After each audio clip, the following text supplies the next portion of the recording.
Once we show up to the table and once we have the confidence and have real vulnerable conversations around money matters, then we can start to understand what the money is actually for. And I think for each of us, it's our own personal and unique why of wealth story.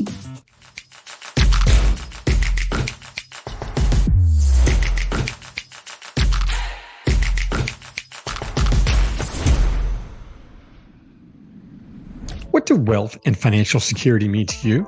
And how do you bring them into your life? On this episode of the Creator Community, you'll learn how to discover and align with your goals and your why to create the life you want today and the future you want tomorrow. Check out the show. Welcome to the Creator Community. This is a podcast from book publisher New Degree Press, or NDP, powered by Manuscripts, Inc. I'm your host, John Saunders. This show is designed to celebrate, elevate, and showcase many of the incredible authors that have published their books with NDP. In this show, we learn about the authors, their journeys, and the extraordinary lessons from their books. This year, NDP will cross over 1,700 published authors on 6 continents and has earned a spot on the Inc. 5000 list for the second year in a row. This is the fastest growing privately held companies in America. If you've ever thought about writing a book but weren't sure where to start or how to finish, visit manuscripts.com to learn more. This is episode 9 of season 6, and today with me, Cassandra Smalley. She is the author of The Why of Wealth, Mastering the Steps to a Wealthy Mindset to Live a Joyful Life, which is due out this March 2023. Cassandra is a mother, spouse, and formerly competed nationally in baton for the University of Florida Gatorettes, and now is the founder and CEO of Cassandra Smalley Wealth Management, a financial planning and wealth management practice. She is a certified financial planner, professional, and holds the Chartered Financial Analyst designation. She is on a mission to empower women to define and use their voices at the financial table to ensure they can enjoy a fulfilling, purposeful, creative, and joyful life. She has been recognized by Forbes and Shook Research as America's top women wealth advisors in 2021, top next-gen wealth advisor 2017 to 2020, Working Mother Magazine, and top wealth advisor moms 2017 to 2020, among others. After 15 years in financial services, Cassandra felt called to publish a book based on her experiences.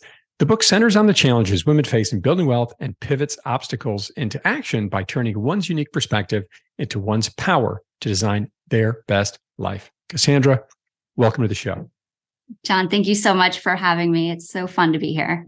The pleasure is all mine. I can't wait to hear more about your story, your journey, and the why of wealth. But let's learn a little bit more about your career journey before we go there. What brought you to this moment? Yeah. So, my background, I actually didn't start in financial services right away. My undergrad was sport management, and my first job after college was an internship with the PGA, helping set up the Players Championship.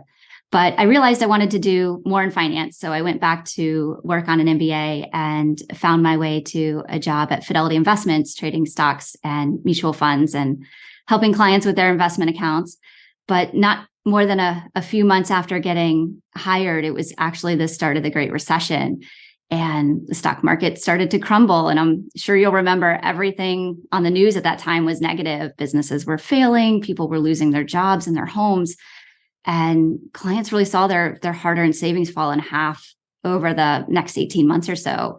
Yet at that time, I started studying for all the licenses and certifications and absorbing as much information as I could to be able to help clients. And I also found a passion helping people with their college investment accounts. And I noticed this huge kind of inconsistency in some of the calls that I took. The conversations in college planning were completely different than the regular calls about their investments. And, phone calls from parents and grandparents, they were happy and joyous. Conversations centered on, a new bundle of joy that entered the world, or grandparents would talk about traveling across the country to watch their grandkids' baseball games. And, they'd call and talk about taking withdrawals to pay for tuition and touring college campuses.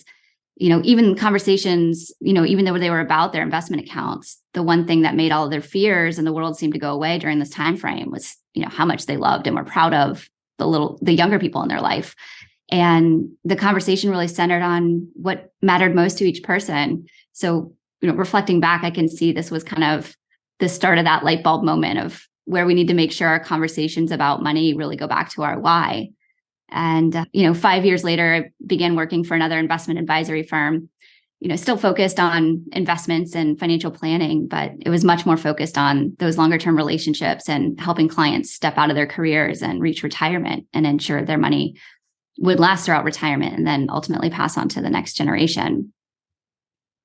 I really appreciate that you recognize where people found the most joy in their financial planning, which was helping their kids financial plan for college and this whole thing, and then really saw that as an opportunity to build and grow and continue to learn and expand your skill set. And by the way, for those who don't know, the CFA, I do not hold the CFA, although I worked in financial services for many years. That has one of the highest fail rates of any designation in the financial service industry because it's so incredibly difficult to get. So congratulations on getting the Chartered Financial Analyst designation. That's extraordinary. Before we get into your book, Cassandra, how did you discover the author coaching program? And given your busy schedule, how did you fit it into your life? Yeah, so I was actually listening to a podcast for other financial planners. It was XYPN Radio.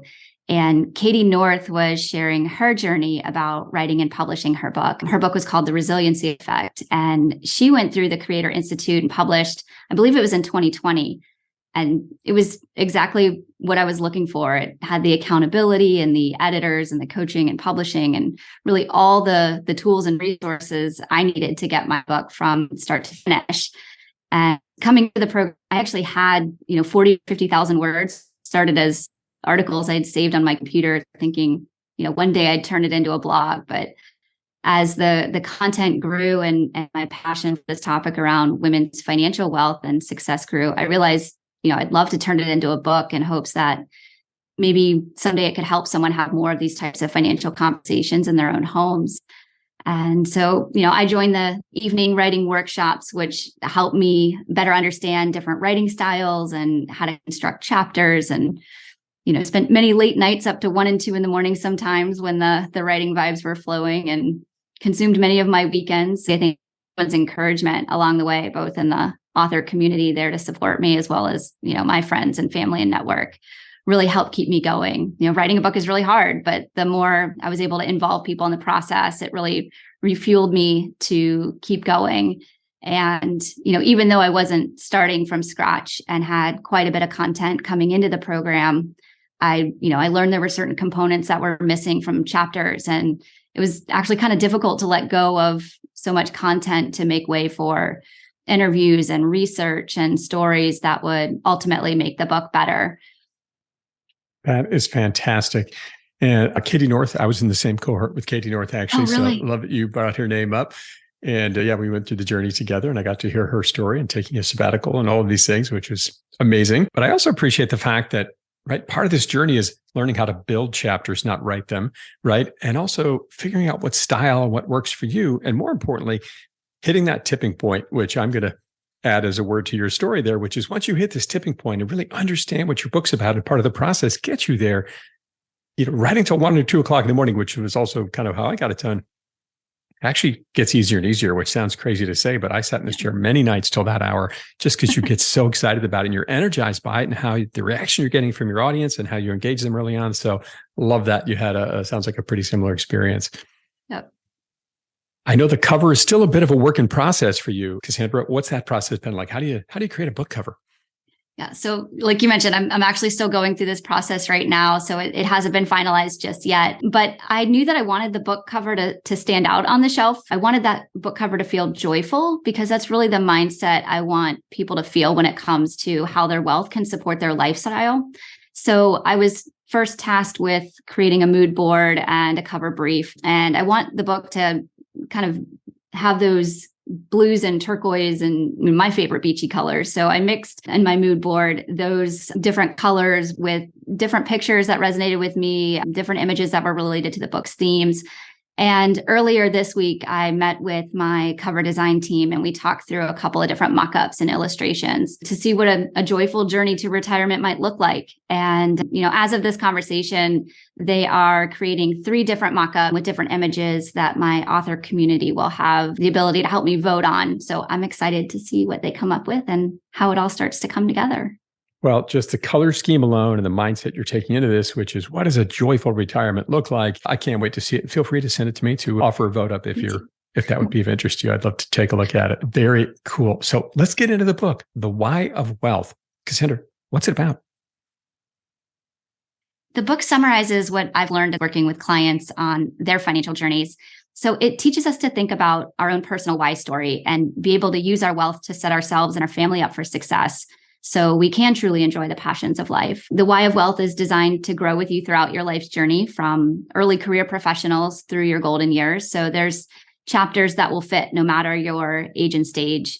And it's really designed to build financial confidence and help us have more honest conversations and ultimately feel less stress and more joy.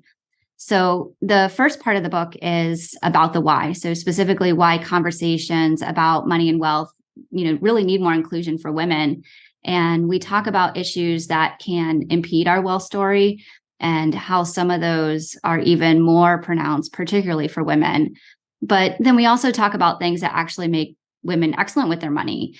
And it's estimated that, women have control over, 80% or more of the purchasing decisions and are really good at, research and planning, tend to give back more to their community, and that helps make others successful. And, studies have shown women tend to have better investment returns because they're more likely to stick with their plans. So all those characteristics should help us feel empowered to take that next step. And then the next part of the book jumps into the 5 steps to a wealthy mindset. So my 5 steps are mindfulness, wellness, security, success, and freedom. And these chapters are the how. So how to take control and prepare to build, grow, and sustain your future and lasting legacy. And we talk about financial self-care and how our personal experiences gives each of us a completely different and unique perspective about money matters, how to really have honest conversations. And, it does take a lot of vulnerability to open up to something our culture has always kept really behind closed doors. Money is typically a taboo topic. And I hope this book opens more people up to having conversations about financial success, because our life can really depend on it. So it covers how to build your financial house and, what to do if your whole world turns upside down, rethinking retirement as many phases, and the importance of our health and well-being, on maintaining our social circles, how to create our legacy and use those steps to create that legacy to lead our own fulfilling life. And I've done these exercises with clients where we get them to think about their ideal life, both now and in the future, so that it aligns with their values and what's most important to them. And, really, once we get them to articulate what the goal or the dream can look like, it's my job to see how we can financially make that happen. So, I can think of one situation where the goal was, I'm ready to sell the family business and move us all and live abroad and in a much more relaxed environment. And for that family, took a lot of planning and transitions to make sure they were where they wanted to be before settling. But, it's using their wealth completely changed their world and ultimately elevated their happiness and their family togetherness. It's interesting how joy and wealth are sort of woven throughout this story here. Why do you think people have such a hard time finding joy and wealth? I think it's because it's such a taboo topic. We don't want to say that money just, provides us happiness. I think that's kind of a false creed to live by. But when you can align it with your passion and your purpose, and it matches and aligns with your values, I think you can really see how money is just simply a tool or a resource that can provide you with a fulfilling lifestyle. But it's a balance and it's a trade-off between, making that a fulfilling lifestyle now, but also in the future. Such a great point, right? It's not about buying that next thing. It's about having these options, having this balance, and creating a life that you want, which is so important, and not being tethered to limited decisions, which happens when you don't have the financial picture that you want, right? Amazing. And it certainly sounds like we need more female investors out there based on some of the data you shared earlier. So good for you for helping to empower and enable so many. So speaking of the book and the audience, who do you think this audience is for the book? Yeah. So the book begins with the central theme on the importance for women to feel empowered to share their voice at the financial table. But I really didn't want this to be another, how-to book about personal finances. I feel like there's many iterations of that already. So instead, I share stories related to money challenges from others who've navigated different financial chapters in their life. And the idea for the book was focused on helping women feel confident and empowered to achieve their own version of financial success. I also hope this message helps couples have better conversations around money, helps parents have better conversations with their adult children who may need to take over and care for them at some point. And perhaps it may even spark a dialogue in the financial planning community with some of the stories I created of, how would you handle some of these tough money talks with your clients? So it's not necessarily to say that there's one right answer. The book is to help people have better conversations so that building wealth is purpose-driven for each individual and really has the ability to achieve financial success and ultimately financial freedom. How much does enabling or empowering these conversations tie to the why or the mission behind this book? Earlier in my career, when I previously worked for the financial advisory firm, I began to notice certain trends in the way families and couples really treated wealth and how that can have a much bigger impact on women's financial success. It may not happen to everyone, but, it was not unheard of to hear, divorce happening in their 60s and 70s. And, I saw women having to start over after already reaching retirement age, or, widowed women living off what they could afford after their spouse's medical care. And, I started noticing that some of those conversations and decisions couples were making kind of earlier in their career, and how some of those stories seem to repeat a similar pattern or cycle. And it could lead to financial challenges later on.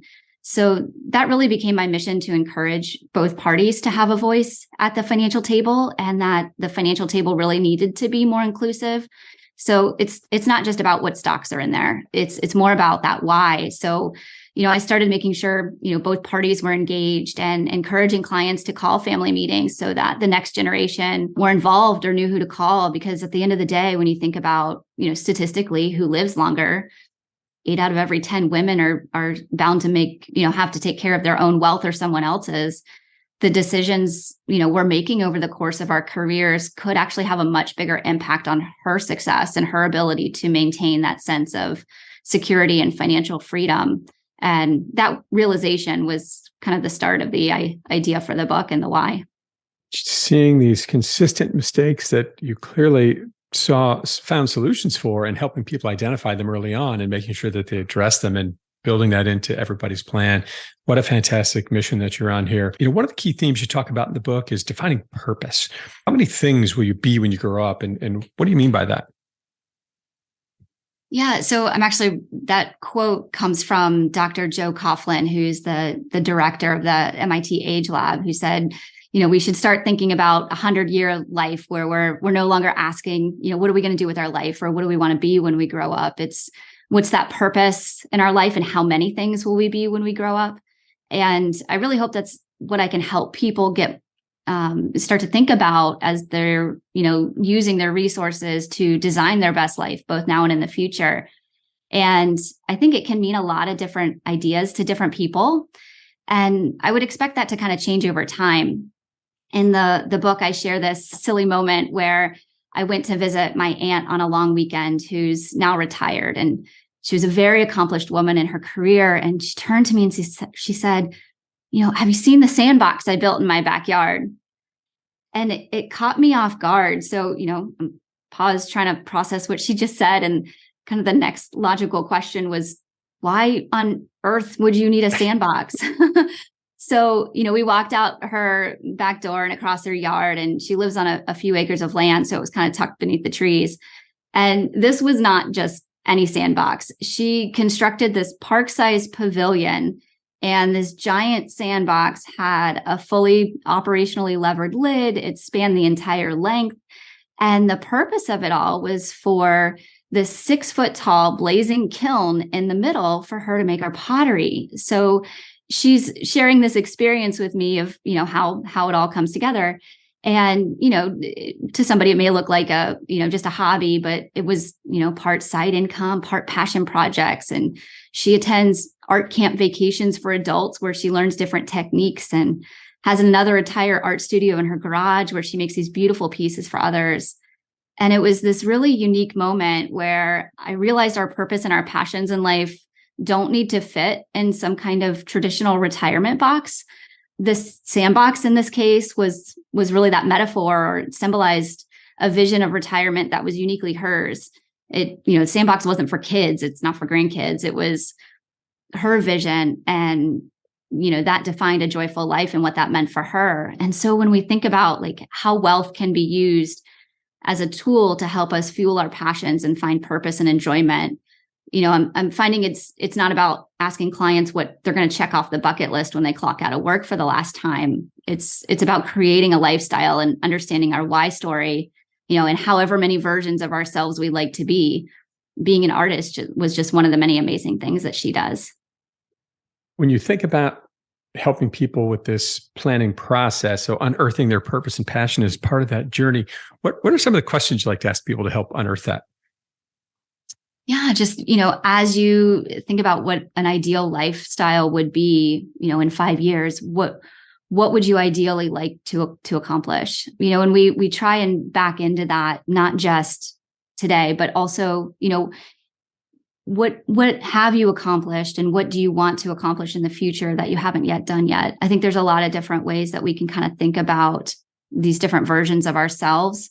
And, if you were starting your career over today, what would you be passionate about? Even going back to passions we had as kids, refueling and re-energizing those moments, I think is important to us to feel more joy so that we don't just become, the day-to-day career person. Such a powerful exercise to incorporate not into the financial planning process, really understanding what does that ideal future state look like? And let's envision that for a minute, and really helping people think through that sounds like an extraordinary exercise to take them through. And it doesn't put a few things put a bigger smile on my face than thinking about your aunt there playing in her big sandbox in the middle of her acres in the backyard at 60 something years old as a retiree. That is fantastic. You've talked a lot about why women need to be at the table. Why is it so important for them to be involved in these financial decisions? As I was researching some of these different issues, the word gap really stood out to me. So I kind of think about some of these different challenges or issues as gaps. And if you've ever been on the London Tube where they announce free to mind the gap, it kind of blares over the intercom, something that seems so small and obvious, but can have really harmful effects if you stepped in that space between the train car and the platform. And so even though we know that these gaps are there, I still think it's really important that we try and take some action to minimize the impact of them.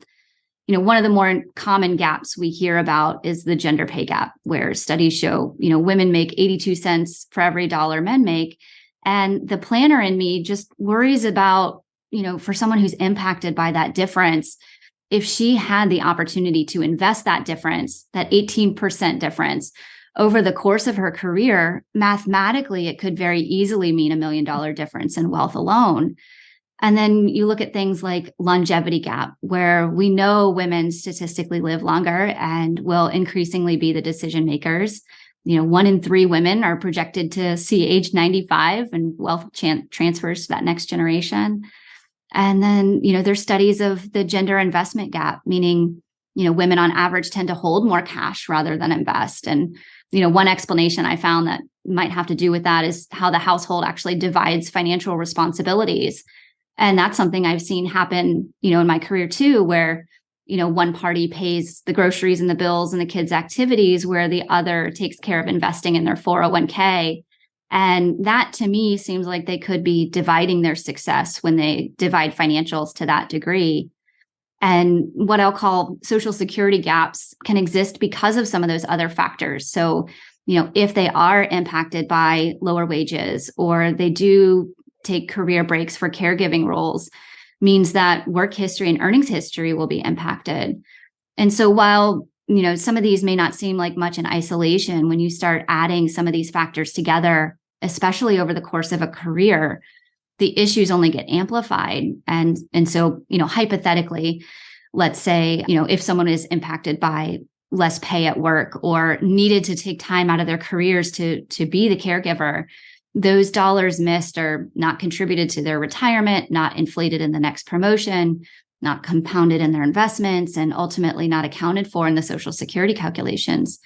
Yet women have to live longer, or must build more wealth and financial security so their resources last longer because they tend to live longer. So the key to all this is that we do have some power to close that gap, either by investing or showing up to the financial planning meetings and sharing our voice in a powerful way that affects decisions that will make a difference in our future. Wow. You make me think of Kane Tanaka now, is one of the oldest living people on planet Earth, lives in Japan. She died this past year at 117. So talking about these gaps and living longer and being able to identify them. That's a long time. Right? Probably not a lot of people are going to live to 117, but into their 90s, which my family certainly has shown is extremely possible. And I really appreciate you raising this fact that what might seem like small percentages can add up significantly over time when it comes to compounding and investing over many decades and years. Another key element you talk about, not just bringing women into the conversation, but children. And many times that can be a pretty awkward conversation for family members to bring their children into the conversation about wealth. What's a good way to involve the children in that conversation and to teach good, healthy lessons around money? It can be really as simple as just involving them in our daily routines. One of the women that I interviewed, Sherry Finley, who I had the great pleasure of meeting during this process, she shared this story with me about, how she handled grocery shopping trips with her kids. And what started off as something meant to just get a handle on the budget and make trips easier to manage actually ended up teaching them life lessons that her adult kids still talk about today. And what happened was she noticed that when the kids were home from school in the summer, the grocery bills obviously started skyrocketing. And to kind of keep snack limits within reason, she gave each of her 4 children $10 to spend on anything they wanted to purchase at the supermarket, obviously within reason of what they were allowed to purchase. And she still bought all the usual food for the family, but this gave the children choice and control beyond the family meals that she would normally buy. So, for example, if there were certain cereals the kids wanted that week, they had to stick within their budget. And it really prevented her from having, to buy 6 different brands of cereal or every variety of lunch meat at the deli counter and, the assortment of chips to feed a small army. But she explained that grocery trips really became an adventure. And the kids, they started understanding the value of pooling their money together, and they started negotiating tactics to work out deals. So they would say, I'll buy the breakfast cereal if you'll get the bag of chips. And they started to see how this simple experiment turned into valuable life lessons. They learned how to stay within their budget.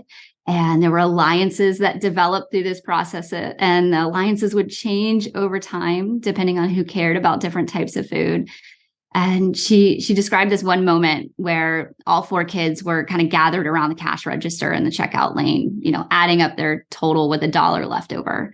And here comes the decision, right? So, do we buy the candy bar? Do we go back and get the bag of chips? Do we save it next week so we have more to spend, or save it for the ice cream truck tomorrow? So, it seemed really silly, but these were very important spending decisions that taught them the value of the item in question and the value of saving for more expensive items so they could afford them later on. So it really worked like magic for Sherry. It made the grocery trips much more pleasurable experience. But for these kids, it actually gave them lifelong lessons that have influenced their own successful habits and financial decisions. So many wins in that story, right?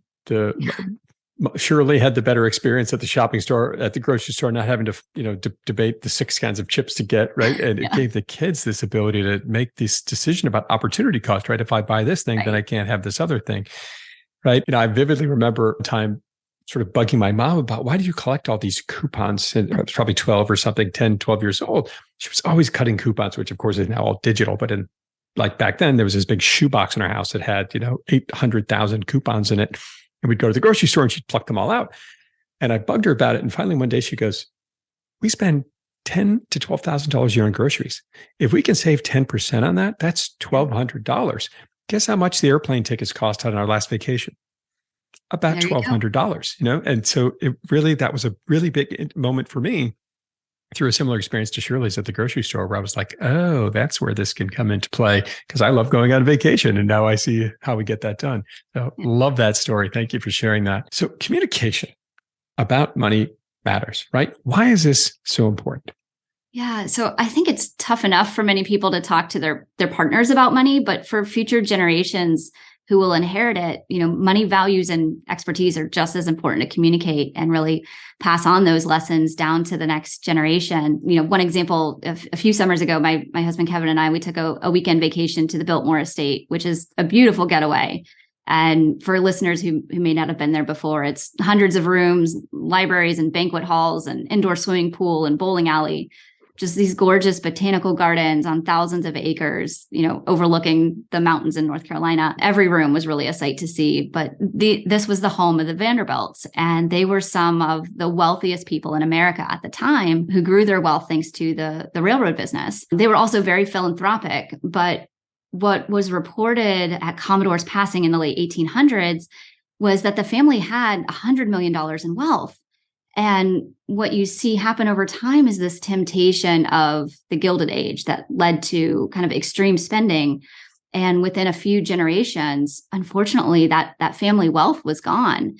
And so it's interesting when you look at, the size of wealth during that time period and you think, gosh, that's such a legacy. How is it possible to see family wealth rise and fall to such a degree?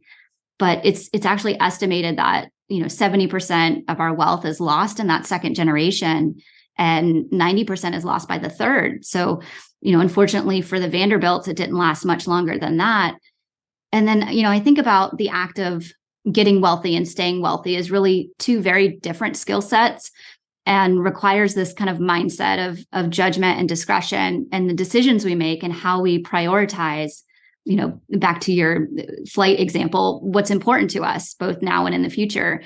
And, we think about this and we see it happen to celebrities too, who strike these multi-million-dollar deals and still struggle in retaining wealth that they earned in their career and face bankruptcy. So, I think about no matter your financial situation, once you reach that moment of financial success, a completely different skill set is really needed to keep it and make sure it passes on. So, creating that lasting legacy requires that communication among family members. And I think it's important to pass those lessons on to the next generation so that it can last. And we typically think about, our estate plan as the best way to carry out our wishes. But our legacy is not only for that moment we've checked out from this earth, our legacy is actually now. I'm always encouraging people to think about how you can align your goals with the people and the causes and the missions that matter most to you. And how can you share your time, talent, and treasure with the world? And this is why when I work with families to call a family meeting, because I think it's important to talk about these ideas now. And I think if we can cultivate better, healthier relationships and conversations now, it will help improve relationships among the family, but can also bring about a greater level of financial security for all who are involved. Communication matters so much, especially when it comes to money. That Vanderbilt example is unbelievable. I mean, to think about the fact that they are essentially bankrupt today, is that a fair statement? And yet they were one of the wealthiest families on planet Earth for decades, right? It's hard to believe that. And it leads me to believe communication maybe wasn't where it could have been as they went through their lives. Their kids, I'm guessing, spent the money along the way. Wow. So financial security for our future selves, why do people have such a hard time thinking about that? I know that's a theme you talk about in the book. Where does that come from? Yeah, so I actually came across this interesting research study. It was Daniel Goldstein and Hal Hershfield, and they called it a behavioral time machine. And this experiment, they wanted to see if they were able to get people to connect with this future version of themselves to improve their ability to, achieve delayed gratification, or in essence, save for retirement. So they took pictures of college age adults and used software to age them to see what they would look like in their 60s, 70s, and 80s. And the idea was to see if they could change their investment behavior by looking through this lens at their future self. And they used a slider to kind of help them decide whether they were going to spend income now, making their younger self and their younger face very happy and the older face miserable, or as they kind of increase the savings or move the slider, the older face becomes happy while the younger face starts frowning. And it wasn't telling them which way to move it, but it allowed them to see the trade-off of their decisions and allowed them to see that they're very much connected to this future person. And I think if we could picture exactly how our lives would unfold and all the decisions that would provide us with our ideal lifestyle, it would be so much easier for us to take those actions today. But, absent this perfect lens of our future self, just being cognizant about how financial decisions affect us, not just today, but in the future, can help us have better retirement planning conversations and may help us all exercise our willpower muscles a little bit more. It's so easy to live in the now, isn't it? And not delay gratification, right? And it can create a lot of problems for people in their financial future. So I really appreciate these exercises. What does that person look like? What do they feel like? How are they thinking about? What is the life they want? And right? That's you. Right. That's and you. What a powerful way to take people through and think about this and help them maybe change their thinking. Speaking of change, Cassandra, you've done so much to evolve and grow yourself, but how has this book journey helped you continue along that journey? What have you learned about yourself? Yeah, I think it's opened me up to so many new ideas and new perspectives. Just the amount of people who've shared so much positivity throughout this process, who are kind of willing to share ideas, and I've had the privilege to learn from, has been really a huge blessing in my life. It really renewed my sense of passion and my drive in my career. And by inviting more people into this book journey, it strengthened that special relationship I have with the people around me. One of the values my mother taught me is that education is the one thing no one can ever take away from us. And I've just enjoyed how I've continued to grow and evolve and learn from others in this new chapter in my life. That is awesome. Even though you've done all of these things, earned all these designations, gone on to get your master's degree, you continue to learn and grow. And certainly the book's been a big part of that. What has been an unexpected positive for you in this journey? Yeah, so I think I really learned a lot about my own message and mission. And the book gave me the confidence to create this platform to really share my voice that I don't think you can really get that same experience from any other professional development program. And it gave me the ability to connect with so many amazing people and reconnect with people, some of whom I haven't spoken to in over 20 years. And I think when you align, a purpose and a passion together, people really connect with that and rally behind you. Creation is such a powerful force, right? And going through a creation process with others is, I think, a really amazing way to do it. This community, we always say, never write alone, right? And going through this cohort-based program and creating those connections and going through a struggle together, I think is just such a unique experience. And certainly sounds like you've benefited from it. That is fantastic. Yeah. So the why of wealth, Cassandra, what is the key message you hope people and readers take away from your book? Once we show up to the table and once we have the confidence and have real vulnerable conversations around money matters, then we can start to understand what the money is actually for. And I think for each of us, it's our own personal and unique why of wealth story. To paraphrase Teddy Roosevelt, he once said, "Nothing worth it is ever easy." These conversations aren't easy. The planning isn't necessarily easy, but working with a professional can help you put together a plan, understand what your foundation is really about, what it is you want to solve for, and the life you want to live in the future is such a key part to this journey. And it's not going to happen by itself, is it? What is next for you and your goals for the book? Yeah, so I had some big news during this process, which I'm proud to share with the world. It's in the midst of writing this book, I, left my corporate job in financial planning to start my own firm.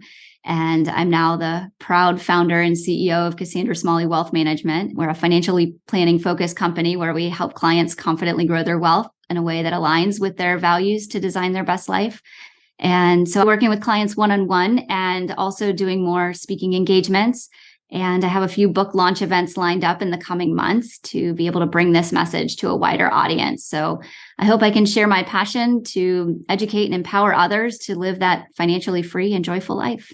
Congratulations on your launch into entrepreneurship. And you've done some talks at a university or two, is that right? Yes, I actually went back to the University of North Florida, my alma mater, and spoke to the Student Managed Investment Fund team there. And so I'm hoping to get back up there and do more engagements with the College of Business as well and their Women in Business program. That is awesome. So many great days ahead for you, my friend. Thank so you. Happy for you. Congratulations on all your success. If people want to learn more about you and your book, Cassandra, where might they go? They can visit my website, cassandrasmalley.com, to learn more about my work. And I will be adding resources and materials related to the book in the coming months. So they'll be able to find that there. And I'm also on Instagram and Facebook. It's Cassandra Smalley, WM standing for Wealth Management. And you can find me on LinkedIn under my name, Cassandra Smalley. Awesome. Before we go, I want to share an early praise quote you got from Barbara Grilly about the book. I thought this was lovely. The book is a game changer for women who have never had a voice in their own financial success, either out of fear of the subject of finance itself or through outdated gender roles where their voice was discouraged or even silenced. For many reasons, including longevity, women of all ages need to have a financial success plan where they can enjoy the journey with confidence.